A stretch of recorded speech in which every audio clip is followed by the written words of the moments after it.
Sunil sir, आपने देखा होगा, आप पूरा जो सीन था, दृश्य था, और जैसा मैंने कहा, और शुभेंद्र अधिकारी के सिर मुख्यमंत्री पद का ताज रख दिया गया। शपथ विधि की जो औपचारिकताएं कल होनी है, लेकिन आपने बहुत सारे चेहरे पड़े होंगे जो बहुत लंबे वक्त से वहां बीजेपी के जो लोग हैं, हम देख रहे हैं लगातार कि हो ये रहा है कि कांग्रेस मुक्त भारत की बात करती है या और भी दलों को खत्म करने की कोशिश जो होती है, लेकिन जो दूसरे दलों से आए लोग हैं, शुभेंदु भी उसी श्रृंखला में, लेकिन वो दावेदार थे, लेकिन हम चेहरे पड़े हैं। तो पहली आपकी प्रतिक्रिया क्या होगी सारा कुछ देखने के बाद?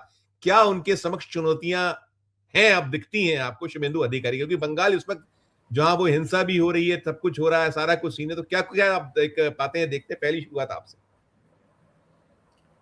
धन्यवाद संजीव जी।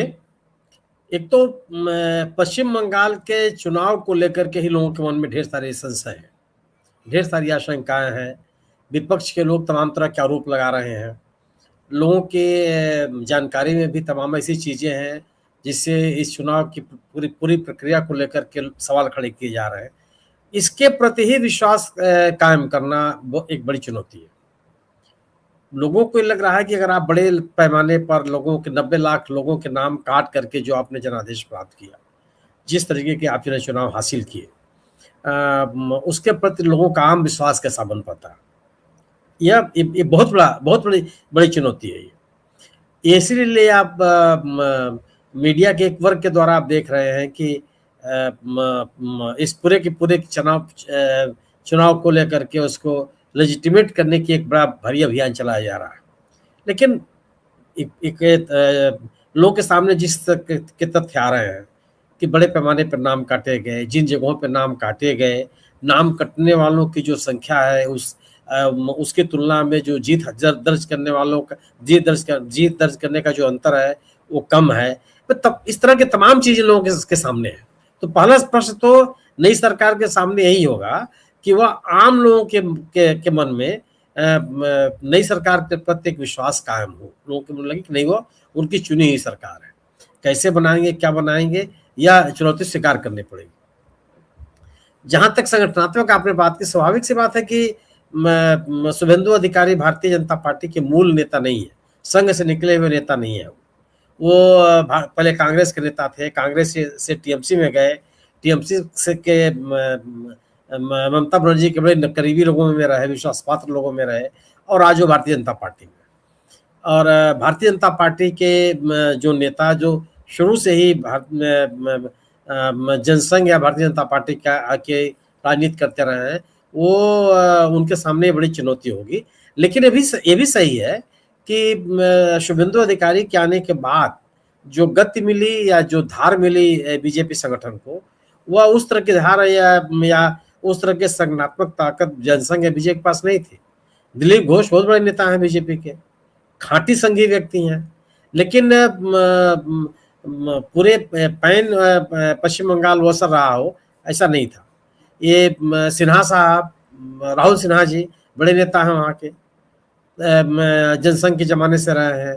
और लेकिन जो शुभेंदु अधिकारी के आने के बाद से वो मिला, एक आक्रामकता मिली बीजेपी को, वो नहीं था। लेकिन निश्चित रूप से संगठन को जिंदा रखने, लोगों को अपने संगठन के साथ जोड़ने, राजनीतिक गतिविधियों को संचालित करने, विपरीत परिस्थितियों में भी संगठन की पहचान बनाए रखने, अपने मूल्यों, सिद्धांतों और अपने सोच के अनुकूल संगठन को चलाने, यह श्रेय तो राहुल सिन्हा और दिलीप घोष जैसे लोगों को दिया ही जाना चाहिए।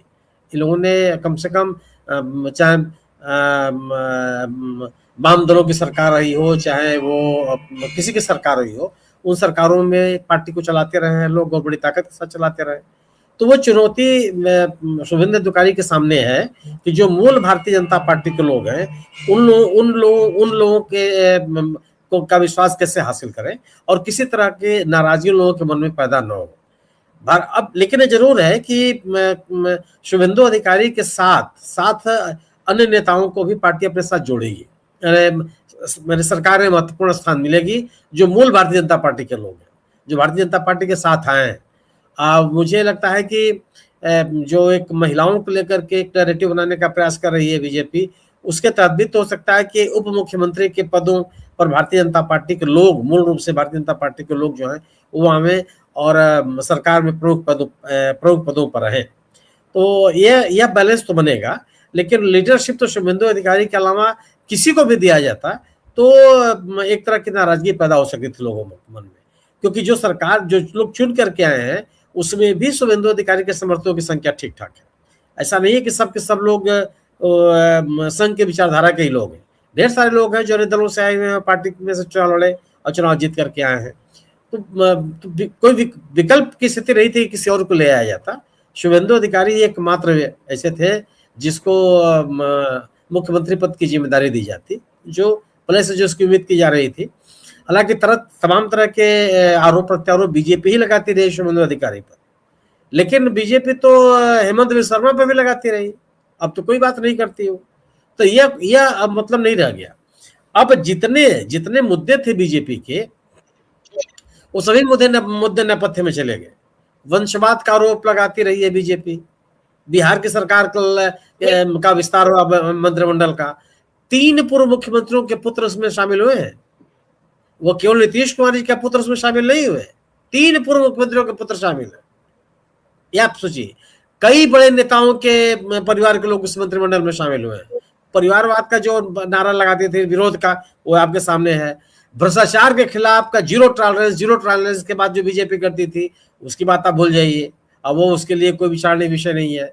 जिसके ऊपर बीजेपी गंभीरतम भ्रष्टाचार के आरोप लगाती रही है, आज उनको बाकायदे वो सुशोभित करती है, विभिन्न पदों पर स्थापित करती है, मान सम्मान देती है, सब चीजें हो रही है।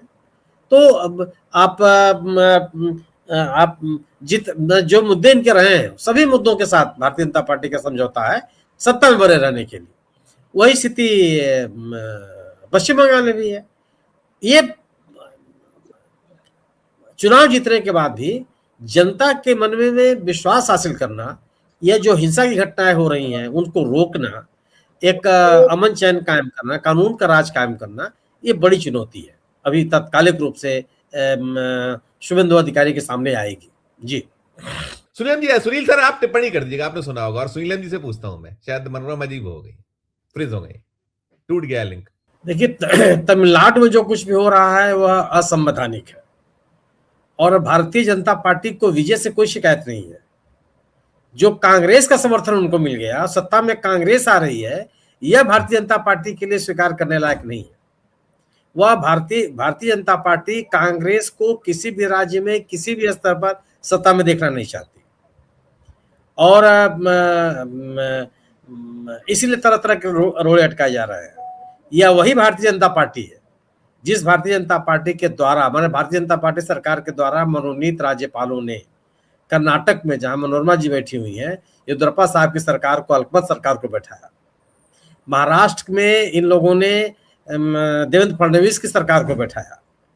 इसी पार्टी के नेता 1998 में अटल बिहारी वाजपेयी जी ने अल्पमत होने के बावजूद सरकार बनना स्वीकार किया और 13 दिन के भीतर उनकी सरकार चली गई।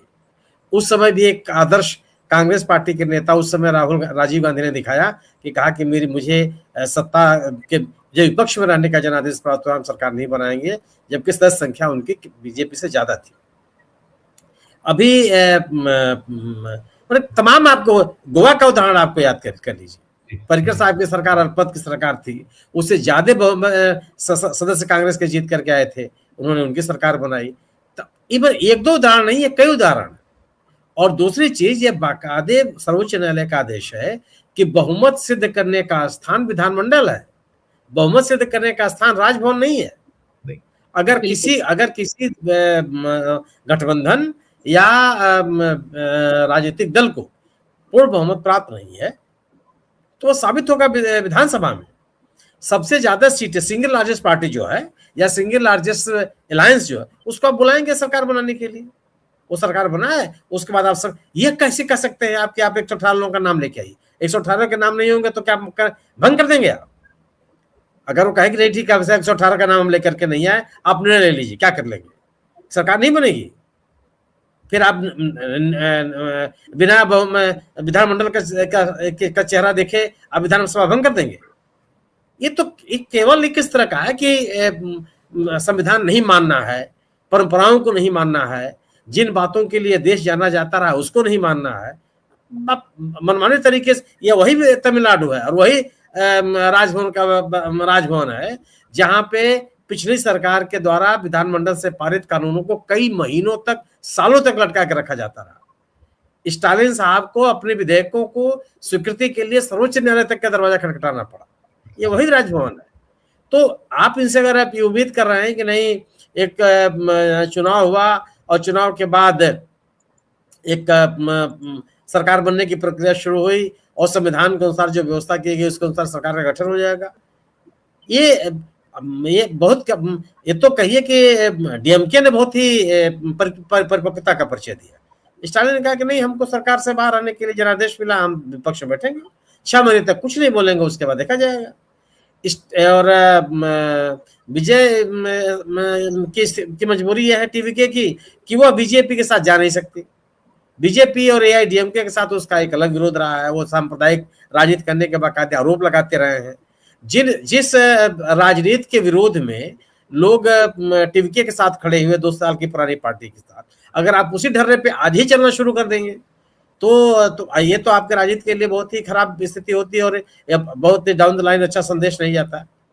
अगर दोबारा चुनाव कराने की नौबत हो गई तमिलनाडु में, तो संजीव जी यकीन मानिए किसी पार्टी का अता पता नहीं चलेगा कहाँ गया हो। या टीवीके को मिला हुआ जनादेश ये बहुत बड़ा संकेत है कि आप वहां की जनता किस तरह की राजनीति देखना चाहती है। और अगर इस तरह के तकनीकी आधार पर सरकार गठन के लिए अवरोध पैदा किए जाते रहे और तो इसका परिणाम बहुत ही अच्छा नहीं होगा। और अगर कल इसी अवधि में दोबारा चुनाव की नौबत आ गई तो हमारे यहाँ भी कल्पना के बाहर होगा कि किस तरह का जनादेश वहां की जनता देगी। जी।